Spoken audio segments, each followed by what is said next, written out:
Bom dia, amigos. Gostaria de conversar um pouquinho com vocês sobre os tampos de abeto chamados bear claw em inglês, né? Isso é um nome assim meio estranho, porque é só mesmo uma denominação quase que fantasia mesmo, né? Bear claw quer dizer garra de urso, né? A pata do urso. Em alemão, que a madeira é alemã, eles usam o Haselfichte, que seria a pata do coelho. Enfim, é só uma denominação, não tem nada de científico, obviamente, nisso, né? O fato importante é que esses tampos são espetaculares em termos de som, né? Alguns dos maiores luthiers do mundo do passado, como Hermann Hauser, como o Rubio especialmente, o Romanillius, né, usaram muito, porque esses são os tampos mais sonoros, né? E eles têm algumas características que a gente vai procurar mostrar aqui para vocês. Eu acho que já mudou muito o conceito. Antigamente as pessoas não entendiam muito bem esse tipo de madeira, né, que é um abeto normal, só que ele tem uma estrutura um pouco diferente, e as pessoas às vezes não compreendiam isso, né? O Hermann Hauser, por exemplo, tem uma série que é perfeitamente acessível aí pela internet, de violões espetaculares dos anos 30 e 40, com tampos assim incríveis desse tipo que eu vou mostrar para vocês. O fato é que esses tampos normalmente são muito mais resistentes, mais duros. Os luthiers podem usar, às vezes, até um pouquinho menos de espessura, e eles são naturalmente mais sonoros. Eu acho que a gente poderia mostrar alguns modelos aqui para vocês verem, fazer um close para vocês entenderem o que seria isso e tentar mostrar um pouquinho o som deles. Este aqui, por exemplo, é um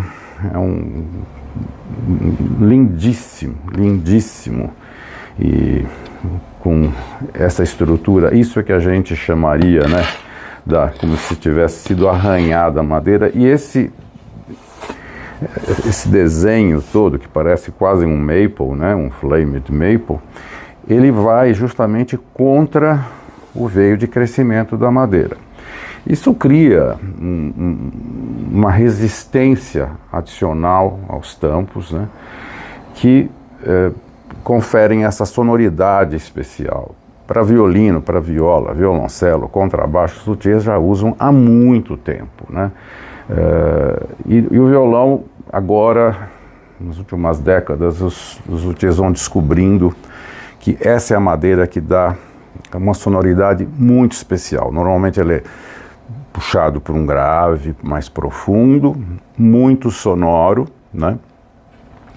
E eu pessoalmente acho lindíssimo, né? Toquei já em muitos violões com esse tipo de madeira aqui no Brasil agora.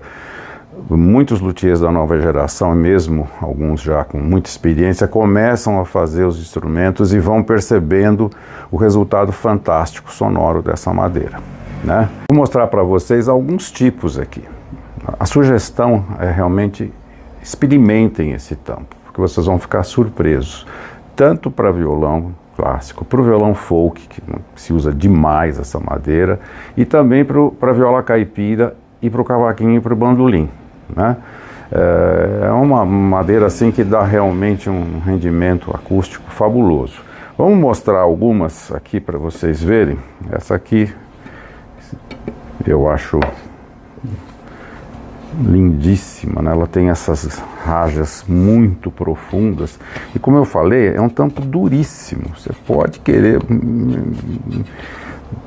flexionar um pouco e ele nem se mexe. Então é possível usar espessura um pouquinho mais reduzida, né? Porque ele vai continuar com uma resistência muito grande, né? Há alguns outros. Esse aqui é o bem padrão, assim, desejado de bear claw.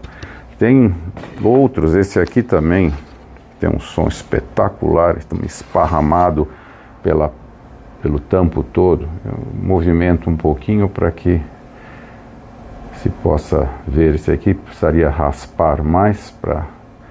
E o som deles, eu não sei se a gente vai conseguir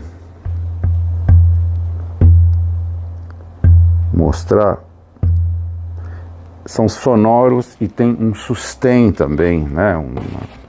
O som permanece por mais tempo do que o tampo sem essa estrutura.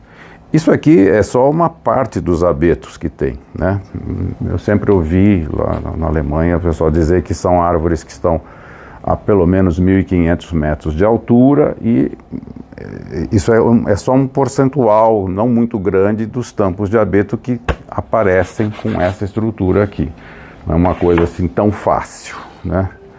Este aqui, por exemplo, ele tem linhas assim longas, né? Uma característica bem comum nos violões do Romanilhos, por exemplo, a gente vê muito isso no Rubio também, as linhas, muitas vezes, são mais abertas, né? Esses aqui que eu mostrei até tem linhas no início, como a gente deseja, né? Mais próximas, linhas de crescimento, e depois elas vão abrindo, né? Mas há alguns deles que têm uma linha assim de crescimento aberta desde o início. Todos eles têm uma sonoridade meio parecida mesmo, bem característica. Quero mostrar um aqui que está soando muito, esse número aqui, o número 6, que também... Esse está mais concentrado na parte central do tampo, mas está quase também na peça toda, né? E que tem um som... Isso é incrível. Como ele se prolonga e definido o som, né? Essa situação acontece em tampos de todas as qualidades. Eu estou mostrando aqui alguns tampos realmente bons demais, que seriam o que a gente chama de qualidade 3A, mas isso aparece em tampos qualidade 2A, por exemplo, é um pouco menos, né? Pode ter também muito desse efeito, mas isso tem até em tampos de qualidade mais simples, qualidade C, qualidade B, e eu já peguei aqui tampos qualidade média, assim, que são completamente garra de urso e com som fantástico, né? Então, a ideia é que vocês experimentem esses tampos. Olha, aqui é um qualidade A, por exemplo, né? Em termos de som, às vezes a sonoridade pode ser às vezes tão boa quanto de um 3A, mas aqui a seleção é muito mais em termos de som. Então, quando a gente faz aquela seleção padrão, qualquer um faz isso, né? O corte tem que ser sempre super radial, linhas juntas, mais juntas são os mais caros, porque isso também é a menor parte dos tampos que tem essa característica. Ele é muito bom, que também tem essas linhas mais próximas, crescimento homogêneo, né? Então a gente vai colocando às vezes essa classificação 3A, 2A, muito em relação a isso, linhas finas, juntas e crescimento homogêneo. Aqui no Berklee é muito do som realmente, é por isso que eu escrevo no tampo, que é um som espetacular, né? Às vezes tem um tampo que se olhar assim não é tão bonito, que as linhas não são tão próximas, ele é extraordinário, né? Nós nessa série que já fizemos com os luthiers, aqui tem vários violões, um violão que tem um tampo realmente incrível, se vocês derem uma olhadinha, o programa do Renato Oliveira, um violão lindo, uma réplica que ele fez do Hauser, tem um tampo incrível, assim, é uma beleza, um tampo antigo que tem uma sonoridade linda. O programa do Antônio Tessarin, tem aquela cópia do violão Torres, ele também fez esse violão com um tampo Berklee e tem um som incrível. Isso vai cada vez ficando mais definido com o passar dos anos, né? O pessoal de cavaquinho já tem vários luthiers que descobriram que essa madeira dá um som especial e estão usando muito, né? Viola caipira também. Então, a ideia é sugerir a vocês que experimentem. Vocês mesmos é que vão aferir e poder realmente comparar se o som com essa madeira, com essa estrutura, é sim realmente tão especial, ou se é mais ou menos igual. Isso é muito pessoal, mas inegavelmente é uma madeira que oferece grandes condições de se ter um som especial, tá bom? Era isso por hoje. Um grande abraço.